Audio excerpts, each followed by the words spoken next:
Hi everyone, I'm Joanna, and this is Hyphenated, the podcast about living in the hyphen. I'm really, really excited because today I have an incredible co-host who isn't Jenny.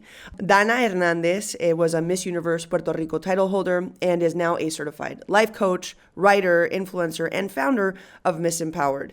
Danna, estoy muy emocionada de conversar contigo hoy. Thank you so much for joining me on a Saturday morning. I'm still not totally awake. You look amazing. Thank you. Yay. This is my first podcast ever. I What? am a fan. Yes, I know. It's the first time I'm on a podcast. I'm a fan. I listen to podcasts all the time, and I can be more excited to do it here with you. What type of podcast do you usually listen to? Oh my God. I love Call Her Daddy. Oh my God, yes. I love the one from Louis House. I love the one from Jay Shetty. I also hear to some that are in Spanish. There's a group of psychologists in Spain that have one called Entiende tu Mente. Ah, qué fino. They're really good. They're short podcasts and a lot of information. And there's this other one by an astrologist called Mi Astral. She's from Venezuela, which is also amazing. Those are my favorites. How do I not know Mi Astral, a fellow Venezuelan's podcast? I feel like they're going to revoke my passport. What am I talking about? They already revoked my passport. But they're going to re-revoke my passport for not knowing. She's amazing. Well, I'm honored this is your first podcast and that I am your Sherpa into the realm of co-hosting podcasts. I wish it was someone less neurotic and anxious, but here we are. We're doing it together. And you're a life coach, and I need that in my life. So, you know. This is amazing, and it's going to work out beautifully. So, Danna, you have such an interesting trajectory in your career. And I feel like, many women in Latin America, which I think is something that Americans don't really understand, you sort of had your start in the world of pageantry, of beauty pageants. And that was sort of like a way for you to move forward and explore other things later in life. What was it like for you to, did you just wake up one day and say, yeah, I can do this. I can be in the world of pageants. I mean, people were probably telling you to do it. So it started for me really young. I did my first pageant when I was 5 years old, and I won, and I didn't even know I was winning. I still remember to this day, I was sitting, there was this huge group of girls, and I heard my name. I heard my name being called on stage, and I was like, why are they calling me? I was asking my little friends, and then people from the pageant, they came to pick me up, and then they crowned me. But I remember not knowing what was happening. I didn't know because my mom signed me up without telling me. Oh my God. Because she didn't want to put that competition mindset in my head. She wanted me to enjoy the moment and have fun, which I was. I was hanging around with like my little friends and all that, so I enjoyed it. And I remember then they took my parents and me to take pictures, and it was a great moment. I really remember having a great time. And then after that, I was taking modeling lessons, and I think it's something that me and my mom really shared. Mm-hmm. I also went to the Miss Universe, when I was back in Puerto Rico. I think it was en el 2000. Mm-hmm. And I remember that was the night that Tito Trinidad won as well. And Denise Quiñones, which was a big moment for Puerto Rico. And I was like, I think I want to do that. That's the moment you saw a Puerto Rican queen win and you were like, oh, this is something I can do and I can accomplish. Yeah. And I was already modeling back then. So I just, started that trajectory. But it's not all glitters and what you see. There's so much that goes behind it that taught me so much about myself. Gave me a little bit of trauma too. Yeah. But that's what we're here for, learning, healing, and hopefully sharing that knowledge with people so that they don't go what I went through.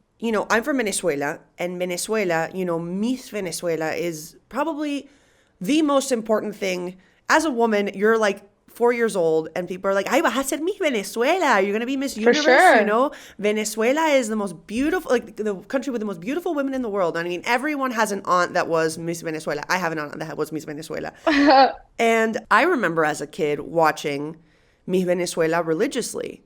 I absolutely loved watching the pageant. It was a point of national pride. For sure.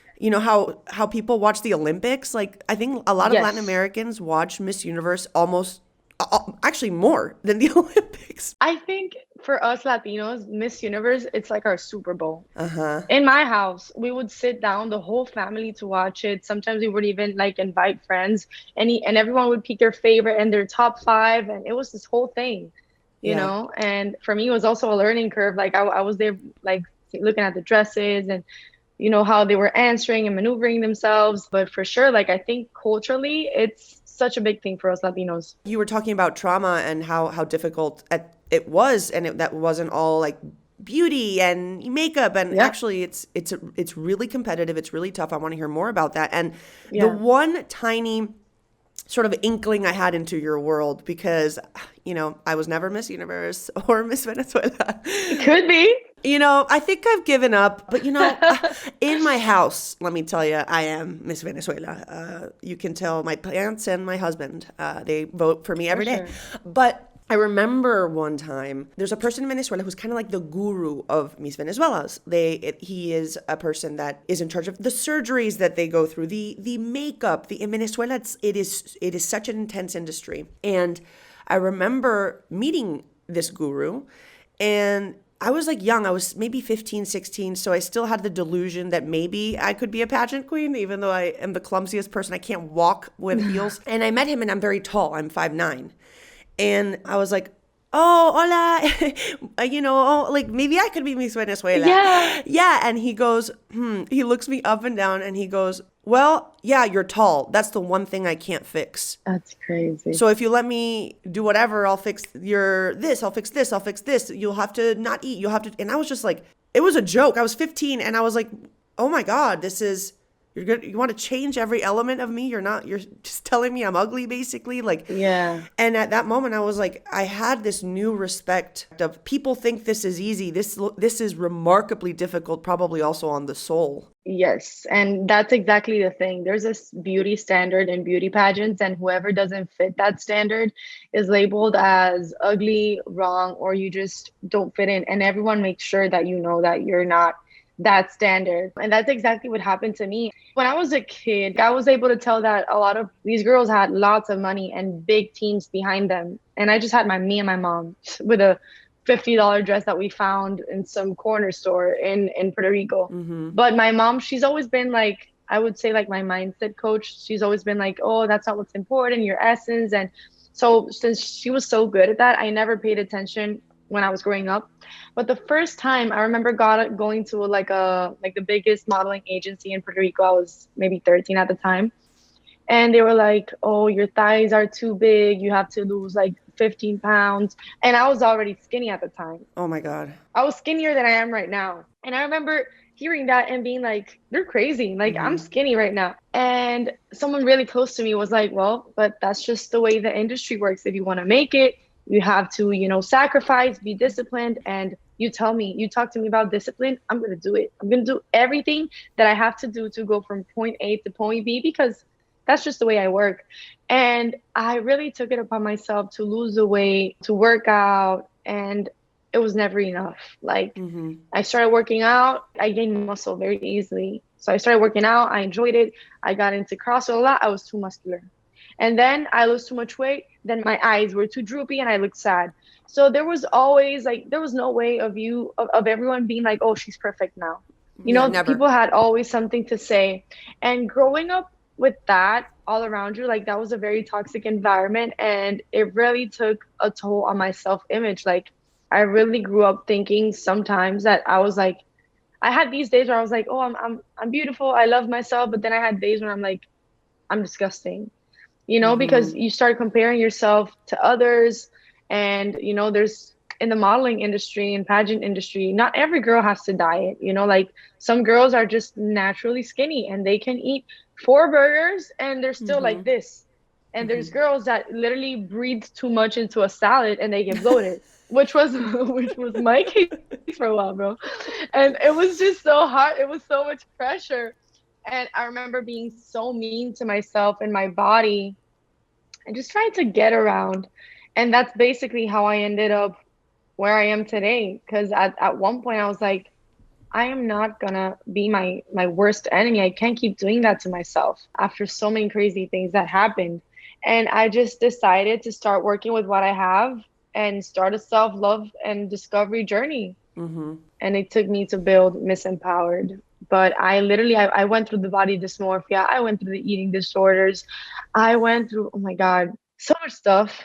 I mean, that probably is the reason that you're like, oh, I want to be a life coach. Like, I want to help Yes. people in their, Yes. like, get through to the light, like, figure out what is it about themselves that makes them special, because you were constantly placed in situations where you were being compared. Yes. Mira, I compare myself to other comedians all the time, and it makes me feel awful. Yeah. And like, at the very least, it's not about how I look. And, you know, as an actor, as someone on camera, I was noticing when I was doing more acting and less writing, and this is not a beauty pageant, this is just being in front of the camera, I was being so hard on myself. It's like, I'm fat, I'm ugly, look, like I should do this, my hair. I mean, I think a lot of people, but I think in particular women, we're told our self-worth is inextricably linked to how we look. For sure. Even as a writer, there's been a liberation I felt of like, now I'm more a writer. Like in my day-to-day, I wake up and I just go and I write. And there's a freedom I feel when I look in the mirror where I'm like, I just have to look fine for myself today. And that's honestly the hardest person to impress. But that liberty to be like, no one is going to be looking at me and judging me today for how I look and how I look on camera. I didn't realize how much of a toll it was for me. And I can't imagine the added pressure of you're literally being judged all the time with numerical value. Yeah, from 1 to 10, you literally have, because now after I competed, I've been on the other side. I've been a judge in pageants, and you know, the way it goes down is crazy. But that's what you said right there is basically the most important thing. Like, you don't have to impress anyone, and you don't have to, you know, rely yourself on anyone's validation but your own. And that's the hardest part, because if you go around life thinking, oh, what does this person think about me? Or what does this person think about me? You're screwed, because everyone can only see you the way that they see themselves. What I learned, like, through all of this is that you can't identify yourself when everyone's clapping for you or when everyone's like bashing you, because that's just a reflection of what they have in their minds. And that may sound like super simple, but like really acknowledging it and living through it, it can be so hard. I always tell myself, I'm like, Joanna, you're self-confident and you Yeah. are a rock star. 20 minutes later. Yeah. What the fuck? Yeah. Like, I can't, I'm like, I want to be nicer to myself. And I'm like, I mean, bitch, the fuck? Why are you this way to me? And it's because it's like, and when I'm like out walking around, like I go from like two things. I'm like, everyone's looking at me. They think I look insane because I have a pimple on my left cheek. And then I'm like, literally nobody cares. Why am I? And I think it's because I've been trained to be concerned about what other people think about me. I think we have to unlearn it. Yes. I think it's just a lot of unlearning. You were taught that. I think it was society. I don't know if we're born being this intense about it. I mean, we didn't have mirrors as cavemen. Yes. You know, we have to look at like a reflection in a puddle of water. That's not a very accurate depiction. We probably were just like, I got to survive and eat some protein and die at the age of 20. Like, this is a new societal thing. For sure. No, and you said something, and that's the key. Like, we were taught that this was a beauty standard, but we also accepted it, because the only way it can be a society beauty standard is if everyone complies, you know? Yeah. Oh. So at some point, everyone was like, yes, we accept that as the norm. And little by little, which is what I really love about what's happening with, you know, the media, with people speaking their truth, body positivity, it's like, okay, fine. You may be in a weight that you're not comfortable with, but that doesn't mean that you have to bash yourself and hate on yourself until you make a goal. Like, you can be your best self that you are at this point. You can love yourself how you are now. And that is the only way you're going to get to point B. So that's happening with like bigger companies, like showing more inclusivity on their campaigns. Like, some people are, oh, they're just doing that because, you know, it's what's in, it's fashion. They don't really mean that. Whatever they're doing it for, you know, like, they're portrayed different ways of beauty and different ways of living. And slowly but surely, people are going to catch up to it, the people that have not yet. But we shouldn't bash someone just because they look different. That's the beauty of everyone. And it's interesting that you're saying this, because look at us como niñitas in our countries. I, 8-year-old Joanna, who clearly didn't really understand what her trajectory in life was, I saw Miss Venezuela, and that was one of the few times I see women on TV speaking. When I was growing up, we weren't at this point where there were a lot of female daytime show hosts and comedians on TV and this, that, and the other. Like those weren't really things I saw, but I saw these women and I wanted to be them. Yeah. And I can't imagine seeing people with different body types as an 8-year-old and then how I'd feel now, because I think a lot of the unlearning is like, that's what we saw when our brains were forming. We were like, this is the standard of beauty, and I must fit in that standard of beauty or I'm ugly. Yeah. And beauty standards are, as you said, I love how you said it. It's like we all have to comply for it to work. Like in the 1800s, a beauty standard that was sexy was painting your veins blue. Crazy. It's crazy. And then beauty standard that was sexy in China, feet binding. And that was like, they would wrap women's feet in like to look like lotus flowers in China, and that so that women wouldn't be able to walk, so that men had to carry them everywhere. That was seen as sexy. Oh my God. Like that was like, oh fuck yeah, look at them little lotus feet. That's sexy. Like beauty standards are absolutely psycho. Yeah. When you have some perspective. We don't have to go further in 100 years. Like you can literally go back a few years when the Marilyn Monroes of the world, you know, being curvy, like extra curvy and looking that way was sexy. Then being super skinny, like los 2000, donde cuando se estaba de moda Lindsay Lohan, Paris Hilton, like literally being so skinny and those low-rise jeans, you know, and then Kim Kardashian, and now every woman out there wants to get a BBL. Like it shifts with time. Even culturally, I saw a video the other day that was talking about, en el tiempo que estaba de moda, everything that you would see on movies was like blonde girls, blonde white girls, and now you see more variety. And I saw a girl say, that Latinos are now parte de la moda. And I'm like, I get what she's saying, but the idea is like not to make culture parte de la moda. The idea is for everyone to feel welcome and celebrated in their own culture, that they don't feel ashamed because they're Latino. You should be comfortable and enjoy where you're from. The idea that people can be in and out of fashion like low-rise jeans is insane. It's mind-boggling. Like, no, now you're not in style. You're going to have to wait another 20 years for you to be in style anymore. It's like skinny jeans are not even a thing anymore. I know, it's traumatizing for me. I love skinny jeans. I mean, me delató la edad, but damn. Yeah. Or the side part. The side part, that means we're old. I mean, I saw a video on TikTok that said, to the older generation on TikTok, late 90s. I'm like, what? I was born in 1996. I'm 25. Why are you calling me old? I know. Wow. You know, before the internet, young people didn't have all these ways to remind you were old. Crazy. You'd just be walking down the street with your newspaper like, oh, hey, Sonny boy. And they'd be like, hello, madam. And you're like, oh my God, maybe I am old. Oh, Jesus But now Christ. we like turn on our cell phones and it's like millennials and they're Harry Potter. They're old. It's like, what? Yeah. Or they talk about whatever we went through when we were younger. They're like, oh, this is aesthetic, vintage. And I'm like, vintage for who? Like, no way. I like One Direction, that was like literally 2 years ago. Also, you're way younger. You're 7 years younger than me. So I'm a whole like Tamagotchi Furby generation away from you. Excuse me. I had many Tamagotchis and I strived to keep my babies alive. Oh my God. I had no keys, only Tamagotchis hanging on my thing. You were a single mom like me. I had 3 Tamagotchis and it was so hard to feed them as a 3rd grader. Yeah.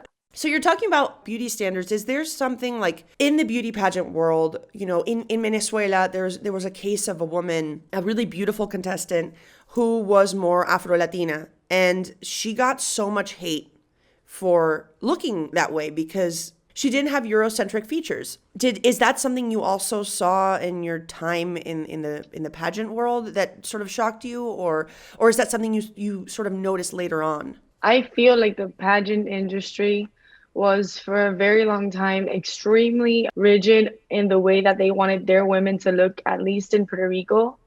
You had to be, 5'8" or above. You had to be white, you had to be super skinny, your hair had to be long, no big waves, big makeup. And if you didn't fit that norm, you weren't considered as beautiful. Like my curly hair, that has been a journey with me. Like I recently, last summer, started wearing my hair naturally. I had phobia of letting my curls like just be like they are because I thought that I looked and this was ingrained in me, like that curly hair was unprofessional, that it was that you were like not taking care of yourself, like you just, it's messy. And all those things were ingrained in my head. And just because you heal something doesn't mean you're done, because you heal that and then there's another thing that comes up and another thing that comes up and another thing that comes up, and you're like, wow. Like when I first heard the word trauma, I thought to myself, I don't have any trauma, because I thought trauma, like all my family works at a hospital. So I thought trauma was like, oh, you had a car crash and you have trauma on your shoulder or your back. So I was like, when I first started reading self-help books, I was like, I don't have any trauma, I'm fine. But unconsciously, there's a lot of stuff stored in there that slowly but surely starts coming out as you keep growing old. And I feel like that's where you have to say, okay, I'm gonna attend to this because I want to be better and I want to heal this. And you know, if you don't heal what bothers you, you'll bleed on people that never cut you. That's what they say. Oh, wow. So maybe you didn't choose to have that trauma, but it is our responsibility to heal it. That has been my journey. They never made me feel like the way that I looked was not part of the norm, but they did make me feel that the way my body looked was not adequate to what I was, you know, striving for. Oh my God. Yeah. Oh man. Like I know that you're letting go a lot of these restrictions and stuff. Yeah. But aren't you like relieved? Like, yes. I feel like, you know, now you have a life that isn't that, and it's like you must feel a sense of peace. Mira, I grew up my whole life thinking that I was gonna win Miss Universe. Like I'm very much into the law of attraction, and I know I manifested winning Miss Puerto Rico because I saw it so many times in my head before it happened. And since I was a little girl, everyone that you would ask, my teachers and everyone, they knew I was going to go to Miss Universe. Like literally I had teachers that had pictures of me in their classrooms because I always worked for that. And when I went to compete in Miss Universe, the Hurricane Maria happened. And then a lot of things happened during my preparation. And I didn't place. I didn't place as a finalist in Miss Universe. And I remember being on stage and not even being able to look at my family because I felt guilty. I felt embarrassed. I felt like I had let my country down. And that took me, I fell into depression after that because it's like, I think I felt like Miss Universe was my key to everything that I wanted in life. You know, so when you have that big expectation and it's taken away from you, I fell into a little hole, but then shortly after, I came across with all these things about myself, like healing, and I created Miss Empowered, which is basically the result of me healing everything that I went through and me not wanting other girls to go what I went through in the industry and with myself. And I do feel super liberated because I think through my whole life, I played this good girl and I fell into the good girl syndrome of like not saying too much because you don't want to disturb anyone's peace, dressing how people want you to dress, sitting like they want you to sit, always saying the right thing. And there came a point where I'm like, I want to take other type of pictures. I want to wear my hair differently. I want to do my makeup differently. I want to talk differently. I want to talk how I talk, you know, and it's tricky. It's tricky. It's definitely a process, but I do feel more like myself. And that doesn't mean that I wasn't myself before, because I think I've always been super genuine and tried to be authentic to that version of myself. But I definitely felt a pressure to fit in a certain standard that I just don't have that pressure anymore. It's interesting how I think for you it was in such a distilled moment, right? Because you either win Miss Universe or you don't. Yeah. And everyone is very young when you compete for. You don't see a lot of like 60-year-old women competing for Miss Universe. So, Yeah. you know, it's either you make it or not at a very, very, very young age. And I can't imagine that kind of pressure. Like, and we see it with athletes as well. But it's a pressure to be the best so early in life. And I've had to unlearn that as well, even though my career doesn't necessarily depend on a moment in time where either you win or you don't. Mm-hmm. But even then, it's sort of this unlearning, like, oh, women in their 30s or women in their 40s or women in their 50s. Okay, there's like things that you're supposed to do during this time. And if you don't do them, you're a failure. And I think once I turned 30, there was a paradigmatic shift in my brain. I don't know if it was hormones. I don't know what it is. I don't know if I just changed what I was eating. I don't know what it was. But it felt like timelines didn't matter. I'm still unlearning a bit of it because I'm like, oh my God, my friends are having children and I can't even keep a plant alive. Like, what's going on? But like, there's these points in life you think you have to hit. And then I think the failures, I failed so many times in my career. Just when I was 25, I was failing left and right. I was not getting any writing gig. I was not getting any acting gig. I was failing. And I thought that was the end. I thought that was like, I'm never going to make it. I think without those failures, there's absolutely no way I'd have the tools to do the work that I do today. Totally. Ugh, I wish time travel was a thing. I wish I could go up to Joanna who was crying at her, like in a bar, like, I'm never gonna, like, bitch, relax. And you can't do that, yet. Who knows? Maybe 60-year-old Joanna will show up tonight and be like, guess what? But like, there is an expectation. We put ourselves to expectations, not only in beauty, but in like hallmarks and sort of 100%. These things like we have succeeded here and now. And you had it so distilled that it must have been such a trauma to like just move on from it. Yes. And also when you're put on this frame like of beauty pageant, it feels like there's a very limited things that you can do or that you need to do things that keep you up to that standard, that's what I thought at a certain moment, and when all of this happened, I was still finishing my bachelor's. And then I moved to LA and I started working at a PR firm and I was there for a year. And I remember I felt it's not my thing.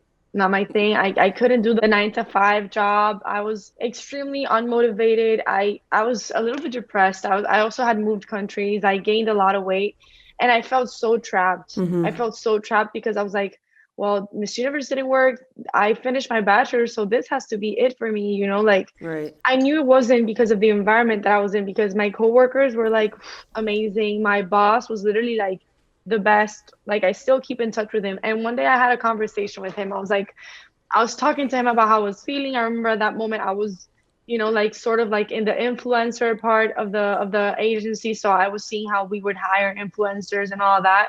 And I already had people that followed me because of the Miss Puerto Rico thing. So I was like, I think I can do this. I want to do this. I don't know where to start. It's fearful because, I need money to live, and I was working at the firm. So I remember I had a conversation with my boss and he was like, you have to do what fills your heart, this and that. And he told me this one thing that really stuck with me. He said, fail quickly. And at the end of the day, nothing is really a failure because everything serves as ammunition as to what we're going to do today. Like, what would my life be like if I would have won Miss Universe? Like, I don't even care to know. Like, because I am so good right now with the life that I'm living. And I also understand that if I hadn't gone through those things, maybe I wouldn't have created Miss Empowered. Maybe I wouldn't have healed my wounds. I would still think that weighing 115 and 120, that was success. Maybe I would still be in that mindset, Because you would have been validated. Exactly. So, like that not having happened and everything that happened after has taken me, and this feels like such like a pageantry answer, like, oh, it's brought me to where I am today. I don't regret anything about my life, but at the same time, it's like, yes, like that is true. Like everything that I went through has brought me to where I am today, and everything that I learned is going to serve for something, Yeah, I've been thinking a lot about regrets, right? My grandpa is 96 and he's like, I don't have any regrets. And I'm like, all right, dude. And I like that thought, but then I was thinking about what regrets I have. And I think my biggest regrets are how I've spoken to myself and how hard I've been on myself. Yeah. That's the one thing I'm like, dude, why did I tell myself that? Like, why did I tell myself I couldn't do that? Why didn't I? And it's because every other external barrier, I can sort of like craft into a story. Do you know what I'm saying? For sure. I had a horrible skin cancer last year, and it was a treacherous debacle. And while I was going through it, I was like, I mean, it's gonna make for a really funny story one day, and maybe I'll write a movie, or like maybe it'll just be a story I tell like many people at a cocktail party. I don't know. It's ammunition in life that makes me more interesting. You literally read my mind. Yeah. Yeah, right? even with the ammunition word, because when we were talking about earlier about failures, I was like, yeah, you could decide to look at it as failures and like life just throwing things at you, but you could also see it as part of your success story of what you're going to tell people when you finally make it, and understand that it's part of your journey. I went to this Oprah conference and she said this thing. Everyone is so used to celebrate the highs, the highs when the person wins, or when they get the magazine cover, whatever. But no one celebrates the valleys, and everyone goes through it in silence. And the valleys are hard, you know, because you're faced with so many things about yourself. But in the valley is literally where the high, or whatever you want to call it, is made. You know, because when you get to the high, then that's it, you know, like you're there. And that's just how life is going to be, you know. So the highs and the lows, that's what make part of the journey. And it's how we go through those highs and lows that really make us who we are. So shifting the mindset of like winning or failure has really helped me. I love reading people's biographies, and I love reading people's stories and how they, you know, how did Winston Churchill become Winston Churchill? How did friggin' Amy Poehler become Amy Poehler? And the parts that make it interesting are how they struggled, you know? Like, you don't watch a movie or like connect with a character who has everything perfect in life. You connect with the person that had struggles. That is what is ultimately human. It's one of the things I love so much about comedy is perfect people can't do comedy because no one is going to want to laugh. You know what I mean? If someone's like, my life is great and here's a joke about other people. It's like, that's not funny. Yeah. You can be funny because you have to make fun of yourself in a way that reveals struggle. And I think with the work that you're doing, you're sort of breaking down things I didn't know about the industry and expectations I may have had about you or other beauty contestants. Like you guys work so hard, and it's such a difficult world.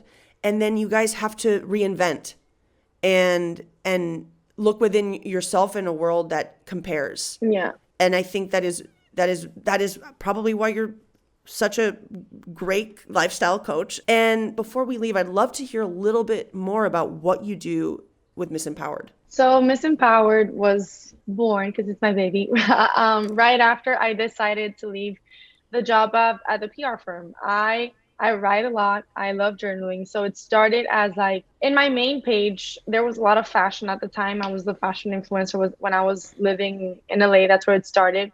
And like when I would talk too much about self-help and law of attraction and all that, it felt like it was not me. But then when I talked too much about fashion and makeup and all that, it didn't feel too much like me either, because they both live in me. So I decided to create Miss Empowered. And first I was using it to like put cute pictures and like journaling prompts and tips and whatever. And I started organizing a live event in LA. And shortly the pandemic started. And that's where I knew that it was very big, because they canceled my event. Sponsors pulled out because of everything that was happening with COVID. So I put myself on hold for a while, and I was like, I can't keep living on hold. So I started hosting online workshops, and it went amazing. But then what it would happen to me is that people would stay at the end of the workshop to like try and like ask me questions or guidance on something. And even if I didn't know the answer, because maybe I had gone through it or I read it in a book and I wanted to share with them, I didn't feel like it was right. I didn't feel like it was like, maybe if it was a close friend, I would tell you like, girl, yeah, you have to do this. You have to get away from that situation. But I didn't feel equipped to do it without a certification or anything. So I took that time during the pandemic to certify myself as a life coach. And then I started hosting one-on-one sessions. Oh, and these are for girls that are in the pageantry world? It's for everyone. Like I've literally had girls that are in pageantry. I've had girls that are going through a breakup. I have girls that are going through transitions. And what I noticed is like the topics and the people that I bring to my community, is people that have gone through or are going through what I have been open that I've gone through. Like I've been very open about my eating disorders and body dysmorphia, so I have a lot of those. And I also talk about a lot of like mindset and how mindset really is everything in life. Like the way you see things that happen to you is 99% of how your results are going to be. And I've lived that in the flesh, so I constantly share about that. So little by little, Miss Empowered became this community of women just trying to uplift each other. And in the workshops, it's like nobody wants to talk in the beginning and it's only me, but then one shares their experience and then they all want to talk and they want to bounce ideas with each other. So it's this really cool space. Like I literally just had my first live event here in Miami 2 weeks ago. And hopefully, God willing, the first of many. And the idea is to create this space where everyone feels welcomed. Everyone feels welcome, no matter your age, no matter your walk of life. Like you're in this community with women where you understand the power in collaboration over competition. And that comes from like me competing my whole life, you know? So it's to celebrate and empower each other and bring out the best in each other. That's great. That's what Miss Empowered is for. You know, looking at others is part of a competition we place on ourselves. Yeah. And I think it's so wonderful that you're doing something for people to look within themselves because, man, life's too short For sure. to spend time stressing out about other people. You know what I mean? For sure. So you're in Miami. I was excited that maybe you'd be in Los Angeles because I'm here right now, but I go to Miami all the time. I'd love to meet you in person and maybe grab a coffee, you know, chat about lunch. girl power. Yes. I'll let you know when I'm back there. Well, if I'm ever in LA or you're ever in Miami, I'd love for us to catch up and finally meet in person. We're doing it. Danna and Joanna. That's what it's gonna be. Danna and Joanna are gonna take over. I love this. I love being here on the podcast, Hyphenated. Thank you for this experience and for your time. No, gracias. Oh my God, you're so proper. I love it. Thank you for your time, Danna. I was like, oh my God, girl, let's go get lit when you're here. Thank you so much for being here and for your time, Danna. No way.